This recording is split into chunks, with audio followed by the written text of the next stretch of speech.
Well, my life before I met Jesus was very much a case of I was always intoxicated high. That was for 7 years. I never had one sober day. Every bit of resource, time, energy, all went to it. Nothing else. Every moment I wanted to be numb. I hated the reality around me, or I hated the reality of life, so I wanted to be numb. I knew there was potential in me, which made it even worse, so I tried to numb myself consistently.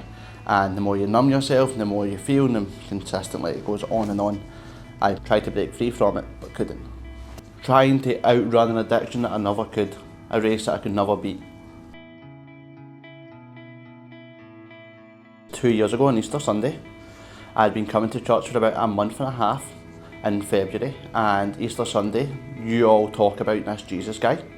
I started believing in God, but not so much Jesus. I thought, okay, I'll take your word on it. If Jesus is real, I went home that night and prayed with all my life for Jesus to help. If you're real, I'm here. I'll give it all to you. I'll sacrifice it all for you. If you fix it, if you change me, if you break me from addiction, something I could never do on my own terms, no matter how much I tried. And I tried. That night I was very emotional. I was on my knees, I was crying, I prayed, and I went to sleep that night, and the next day I woke up and randomly it just kind of hit me. I don't need it, I'm good. And it was the oddest sensation ever. And then I wasn't sick, I was strong. My mental capacity was there, I was functioning, and it was a very odd, revelating experience, but also surrounded by the fact of God is real. He's with me, He's touched me.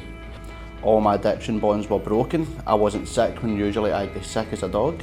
I was strong, happy. That day I was strong, I was healthy, I had my mind back. I call it a mercy day. I felt great, I felt strong. A Good Monday was probably the best Monday I've ever had, and it brought back things inside of me that I thought were gone. Parts of my personality that I thought I would never see again, that had been numb to death. And He brought them back. I am free to be myself. I still feel like I'm catching up in life, but with God by my side, I'm running really fast. I'm getting to live life in the way it was meant, the way it was intended, the way it was properly meant for us, not a scramble to survive. I am joyful, I am free. And this is my story because of the cross.